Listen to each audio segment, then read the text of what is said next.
Hey everyone, and welcome back to my channel for my very first video. This is probably I would say one of the most personal videos that I'm going to do. They're all gonna have a personal component, but I think losing my V card is pretty darn personal. So I will go ahead and get into my story. So I lost my virginity when I was 16 to a guy that I was, I wouldn't say close friends with, but friends, acquaintances with. We were in the same clique. He's a couple years older than us. So I didn't really feel like I had a lot of one-on-one conversations with him prior to this, but this was the 90s and three-way before cell phones and all that stuff. So old school three-way on the landline is how this actually happens. So one of my friends and me three-wayed him on the phone, and I can't fathom why we did this one particular night, but just basically from there, like, he and I started talking, and so we made plans to hang out, and you know, I think that I was really feeling bad at the time about like my friends having boyfriends and me not having a boyfriend, and there was a lot of reasons for it. I grew up in the suburbs mostly, and then the middle of my freshman year, my parents decided to move me to the city. So I no longer really fit in the suburbs. I definitely didn't fit in the city.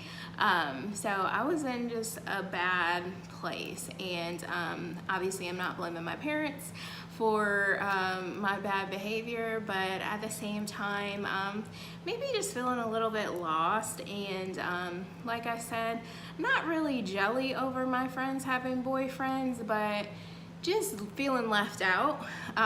So, you know, a guy showing interest in me because I was in this weird limbo place of, you know, I went to a school prior to the school in the city that was predominantly white, and then I go to a school that's predominantly black, and the predominantly black kids didn't particularly feel like I fit in either, considering I sounded too proper for them, so they didn't quite get me or know how to take me.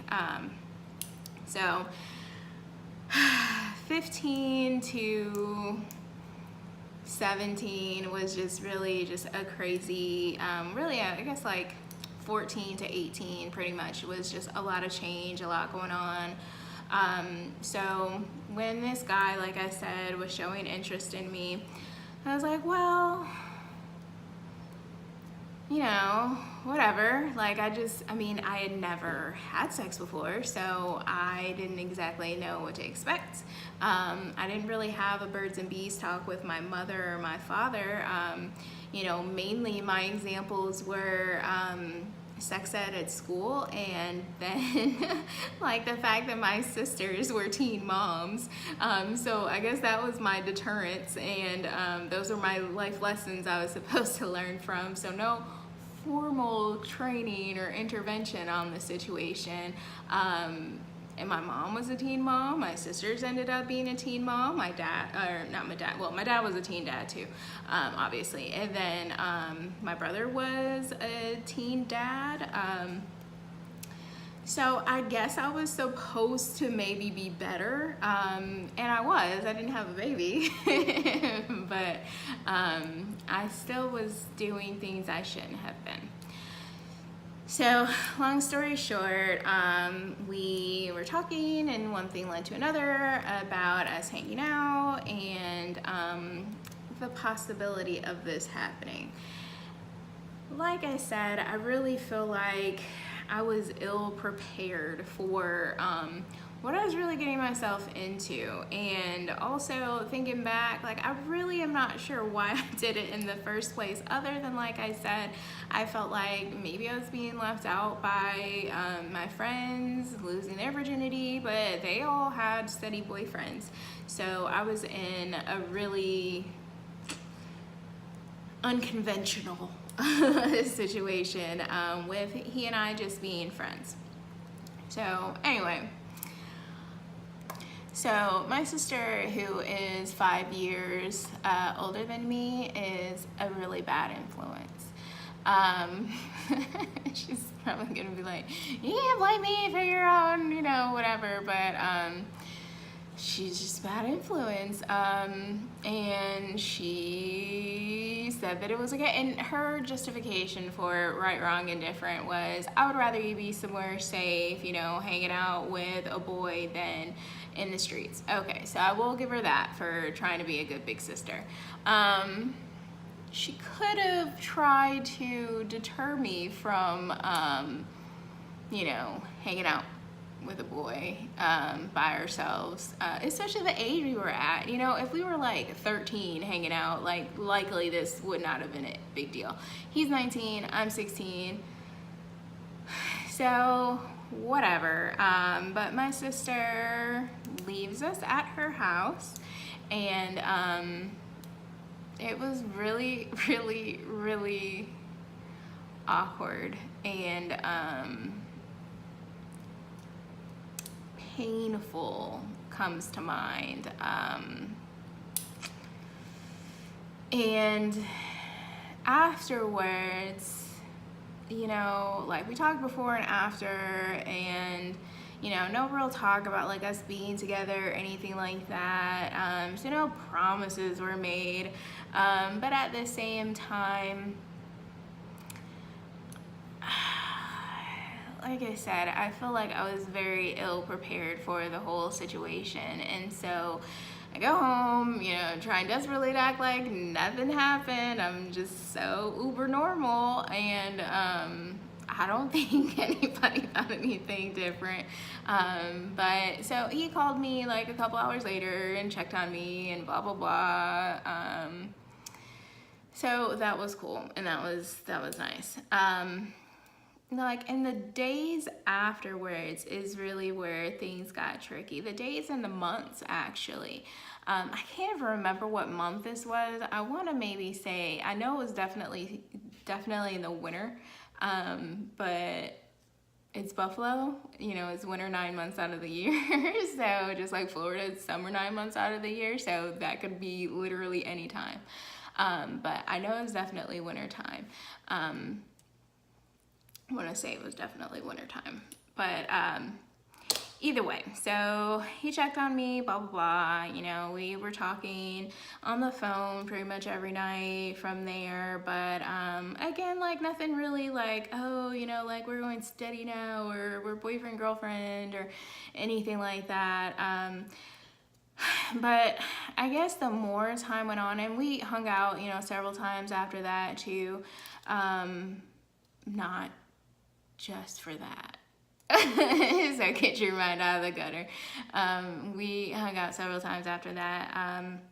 And this is all going on behind me, my friends, like all my girlfriends and guy friends, like everybody else in our, you know, group's back. So I think it started getting depressing that, like, he didn't want me to tell anybody, and I didn't necessarily feel like he was ashamed of me, but at the same time, like, I really kind of have, I don't know, like, unanswered questions about, like, really why it was such a big deal for him to keep it a secret. But nonetheless, so we were keeping it a secret for months, and it just really started to wear on me. I had no idea the emotional toll that this was going to take on me, and so this is exactly why I said that I wanted to, you know, make a video like this for young girls to know, because, and, you know, maybe this will help shed some light on this issue for men that, you know, just could not understand why the girls that, you know, they, you know, took their virginity, were so crazy or whatever, because it really was like this psychological, mind blowing feeling. And I can't describe or, you know, tell anybody like why I felt this way. I mean, I feel like other women, you know, probably can understand it, and maybe some men too. I don't know, y'all act like savages. But it was, I don't know, it was like this change that came over me. And I want to say, you know, looking back, like, it was like a change in my soul, like literally. And it's sad because that kind of thing makes you feel like, you know, immediately horrible. Like, I'm dead wrong for this. Like, I should not have done this. Like, this was a big mistake. Like, everything everyone said about waiting was true. I should have waited because I'm not ready for whatever emotional overflow I've received at this point. So it was really pretty bad. He would call me and like, why are you listening to that song like on repeat every night that I call you? I'm like, I don't know. I don't know. I mean, and the song had nothing, absolutely nothing whatsoever to do with the situation. It was like this song was just speaking to my spirit. It was Colorblind, I want to say by the Counting Crows. Don't judge me. Nothing to do with this situation. Nothing. You know, if it would be a stretch if I was like, well, he's Puerto Rican and I'm black, so colorblind. But besides that, there was absolutely no logical explanation of why I was listening to this song. And he pointed it out to me, and it started making me think like, I'm just losing my mind, obviously. That's why I'm listening to this song. I'm losing my mind. But it was just, like I said, I mean, it was like a soul thing, and it really took over my personality. It really did. I mean, I don't even know if I would tell anybody the depths of like how it took over my life when I was a kid like that. I mean, to the point where my teachers were like threatening to call my parents, like, what's wrong with you? Why is your attitude changed? Like, why are you crazy? You know, like, I used to love you, but, you know, you're a brat now. Like, all the other brats in here, like, what's up? So it was definitely a lot. Like I said, we hung out for probably a couple months after that, here and there. And things really got bad after that. So several months later, things got really bad. I said, forget this, I'm just telling everybody. No, I wasn't telling everybody, but I decided that I was going to tell my best girlfriends what was going on, and you know, in hopes that maybe purging would make me feel better and talking to them would make me feel better. I mean, they understood because they were doing it too. So that's what I decided to do. I did not tell my best guy friend, but one way or another, you know how things go, he did end up finding out, and he wasn't very happy about it.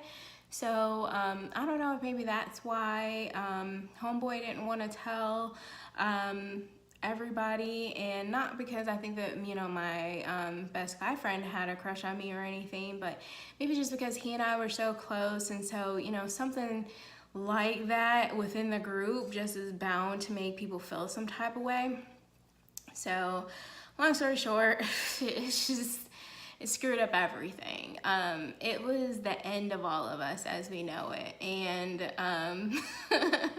Reese-gate of 1999, is it 1999, 2000? No, Reese-gate of 2000 really just ended a lot of our friendships. And it was very unfortunate because I loved them. I still do. And I mean, from time to time, like, I have dreams about them and things like that, and I think back and I'm like, oh, you know, like, I wish that we could get back, like, what we had. And it was really, really sad. People got really, really divided. So here's the situation. My first heartbreak ever. So even though I told one of my best girlfriends about the situation, she and homeboy, one way or another, even though she was dating somebody else in our clique, but he had moved away, so I guess, you know, she needed comfort, and found it in all the wrong places. So I don't really know how everything unfolded because obviously, you know, wasn't wanting the details. So my best girlfriends, whose house I was over almost every weekend, who my parents loved and adored, who was one of the only friends of mine that my parents actually did trust for me to, you know, go and just be gone with no question. He and her started sneaking around and dating. So they had gotten to the point before I even knew of, like, telling each other that they loved each other. So when did I find this out? The summer before senior year, on my birthday, I find out that, and after a day of all of us having, like, except for homeboy, he wasn't there, but me and my best guy friend and me and my best girlfriend, like, amazing day. We went to Darien Lake. People from Buffalo or New York, Western New York, know what Darien Lake is. So it's an amusement park. So we were there, had a great day. It was awesome. And then come back. She's on the phone with him while I'm spending the night with her, and she freaking sits up and tells him that she loves him. And I guess she tried to do it in a way that I was, you know, was quiet, but you know, some folks can't whisper. And it was just a shock. So we talked, she admitted it, there was a lot of tears, I think probably on both ends. We tried to be friends. I tried to be civil about it. I tried to be understanding about it. I talked to the both of them about it. But I was heartbroken, like legit heartbroken. I worked at Kids R Us at the time, and I think I went to work like the next day.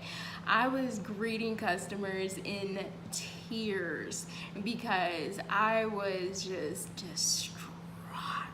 Like, it was the most horrible feeling I'd ever felt, and I couldn't shake it. I lost like 20 pounds that summer, so thank you, because I was looking great senior year, but none of them got to see it because we weren't friends anymore. It just really blew up to a huge situation, a huge altercation. People got divided. Me and my best guy friends were fighting and arguing, and I hit him maybe more than once, and I knew how he felt about that, because I had hit him one time just playing on accident, and he hit me back. So I knew he did not play that at all, but because my big sister was there, she's always there when I was in trouble. Good, bad, right, wrong, indifferent, gotta love her for it. She was there, and I knew he would not dare touch me in front of her, like, not even think about it. Like, that wasn't even an option for him unless he wanted to die that day. So needless to say, he did not want anything to do with me after this. You know, my friends were all scared about the situation, and like, I don't know, like, it was bad. my parents banned me from going out there for the rest of the summer. I could only hang out with like certain friends and go certain places because I was like a criminal, like beating up people and stuff. So it was really, really bad. I can't even explain it enough to tell people how horrible it had gotten. So it divided all of our friends right down the middle. And some people tried to ride the line for a little while. It blew up in their face. So it was like lines are drawn, and we just didn't talk to half of our friends for pretty much all of senior year. I mean, that was when we were 16, 17, so, well, I turned 17 that day, so, my birthday, so from 17 to now, I'm 35, and we do talk here and there, and we do hang out, you know, like, when we're all in town, like there was several years that I was still in Buffalo when this happened, and of course, you know, I hung out with some of my other friends, and then sometimes, you know, they would be around with them, and but so these two, homeboy and my bestie, ended up like having a really long relationship, like years, even moved to Florida together, and like obviously they're not together anymore because, you know, things like that happen. But I mean, after it being as messy as it was, I would have been with him for years too, you know, because you created a horrible mess, and I helped. But it's like, why would you do that? Like, you were my best friend and you meant everything to me.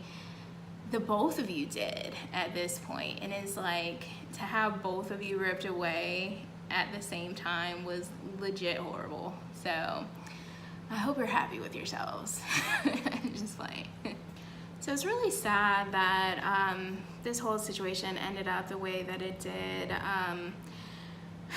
but it goes back to show, like, the moral of the story was that had I never started talking to him, had I never had sex with him, this whole situation would not have happened. And what's so sad, like looking back at it now as an adult, is that these were relationships that were gone forever. Like, I mean, I have not been right with these couple of friends since that happened. So since we were 17, it's sad that our relationships were that messed up, and then the relationships with my friends that sided with me and the friends that didn't, you know, like all of our relationships were ruined because I decided to have sex with a boy. Like, if you can freaking believe that. Like, I mean, obviously I don't feel like it was all because of that, but that was really the precipitating factor, because we were all good, we were all friends. Had he and I never had that experience, I never would have been like all ooey gooey inside over him, and he and my friend dating would never have fazed me because I didn't even really have feelings for him, like, other than, you know, like, hey, you know, we're all good looking in our group, you know, so it is what it is. But besides that, like, you know, there wasn't anything where I was like overtly like attracted to him or anything. So I mean, that whole situation never would have happened, and it's so sad to think about the years that I lost just being mad, and you know, still being petty and mad when I think about it. You know, I really want to say that like I've forgiven everything, but it does get hard to forgive the situation when I feel like, you know, things still aren't right with me and some of my other friends. You know, it's really sad. And then one of our friends died. So losing time with him pretty much is the most upsetting and frustrating thing. In 2006, one of our friends died, and that was my best guy friend, and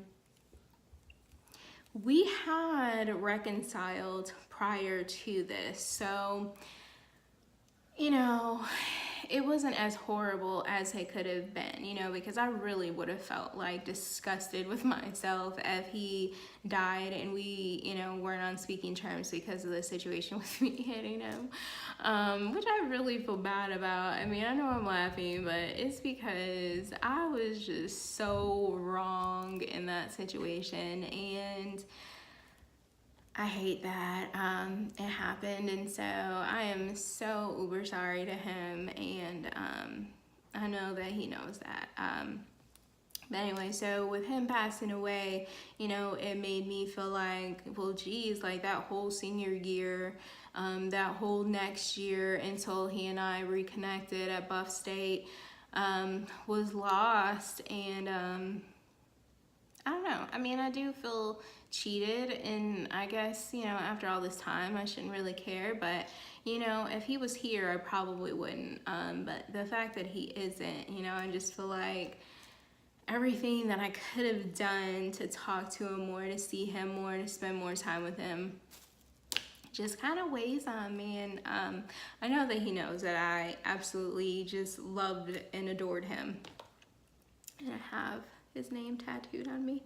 I can't really show it to you good, Lewis. So I know that he knows. But it still is very unfortunate. And so that was my losing my virginity lesson that I had to learn a very, very hard way. It was just really nothing to play with, and look at everything that happened because of it.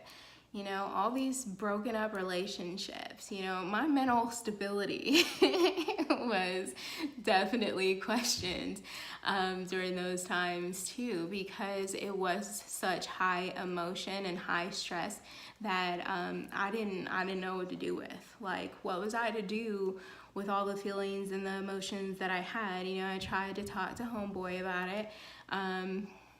By the way, I'm calling him homeboy because today when I talked to him about it, and I was like, oh, you know, if you don't want me to use your name, I won't.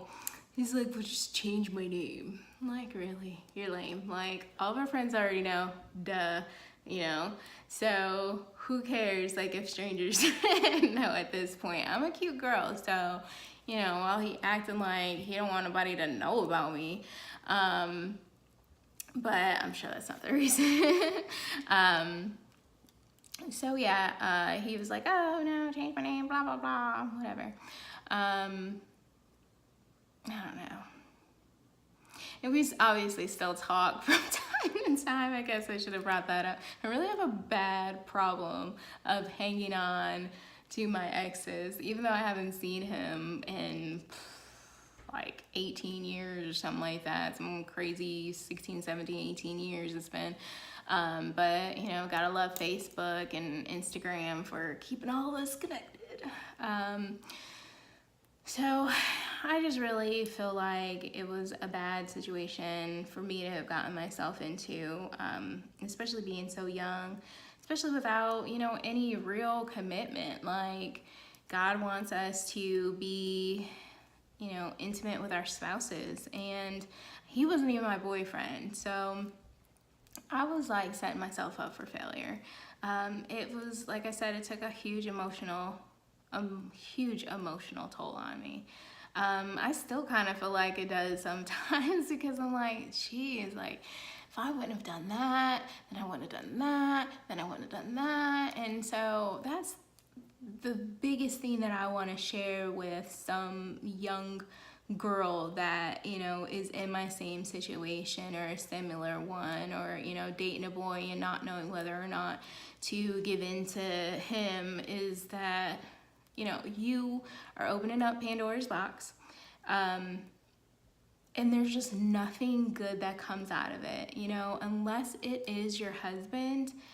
and this is the man that God wants you to be with. So not even like your husband, but like the man God wants you to be with, like the man God put you to be with, because you can marry any old Joe Schmo, but you know, is that actually the person that God sent for you?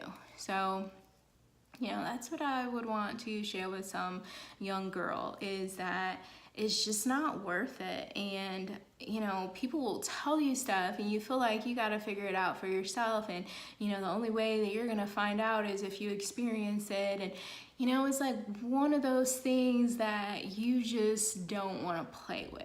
And I felt like I played with it. I mean, I played with like my life, you know, my life was different because of this whole situation. I mean, think about the fact of like, you know, if I would have stayed friends with certain people, like would I have stayed in Buffalo? Would I never have moved to Florida with my parents? Because I had a support system, I had a posse.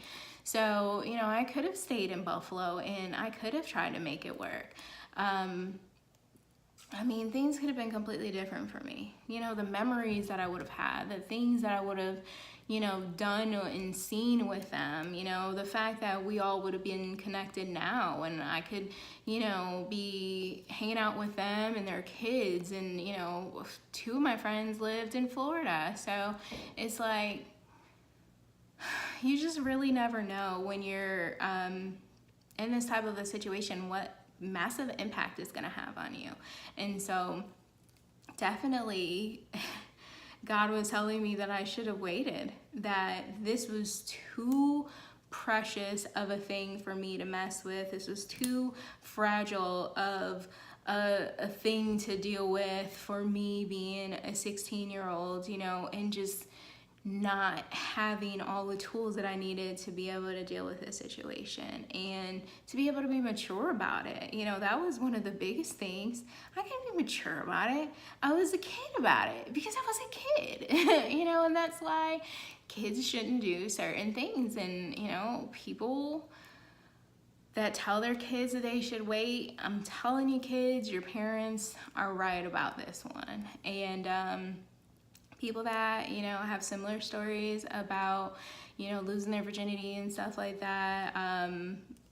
People probably have way more horrible stories than I did. I mean, I was safe, I was comfortable, you know, everything was all good. You know, the guy was, you know, straight, checked on me, like we were cool, you know. So I'm sure people have like horrible V-card stories, like horrible. So, I mean, thank you for, you know, what I did have, but all in all, still, it's something I wish I would have waited for. And I think that in this whole story, God was showing me that I made a big mistake. And I wish that I could say that I learned from it when I was 16, but I was looking at the whole situation in kid eyes. And so now I'm an adult and I'm looking at it with adult eyes. And I wish that I could have seen, you know, the warning signs, and, you know, I could have been more educated to say, or had enough faith, or I'm trying to think of like the right word. Like if I had the right ability or the right mind frame to look at things and say, you know, I screwed up, but it wasn't like that. Like I wasn't thinking I screwed up. I was just thinking this was happening. Like I was just in the moment, like, oh, this is going on. This is what it is. This is what the situation was. But as an adult, I can look back and be like, you screwed up and God was telling you this wasn't the right thing to do, that it wasn't anything to play with, that it wasn't a game, and that you shouldn't have done it. And you should be repentative and you should be better. And I'd like to say that's what happened, but it didn't. So that's stories for another video. But like I said, I just wanted to share this story in particular because I really feel like there's definitely got to be some women out there, young or old, that can either relate or are going through the struggle of not knowing whether or not that they should wait. Telling you, girl, wait. Telling you that it's so much better for you to wait, because you have no idea the head game that is played with your mind once you do something so serious like this. And I do think in retrospect that it would have been a good gift to give my husband, and that closeness and that bond that I felt with homeboy could have been shared with my husband, and that would have been a beautiful thing instead of this bad situation that I got myself into. So anyway, if you guys liked this video, and even if you found out way more about me than you wanted to, give me a thumbs up still and subscribe for my future videos. I'm going to try my hardest to post every Monday. So next week I have a video about my first real boyfriend, and our cheating scandals. So that was interesting. So you'll have to come back next week for those stories. So please subscribe and set your alerts so that you will get reminders on Monday when I drop my new videos. Comment below if you guys were feeling this, or if something to you stood out. You think that I was a nutty 16-year-old, which I definitely agree with you. So leave your stories below, or hit me up on Instagram or Twitter. Stay tuned, and thank you guys for watching again. Race. I had a miscarriage during my marriage.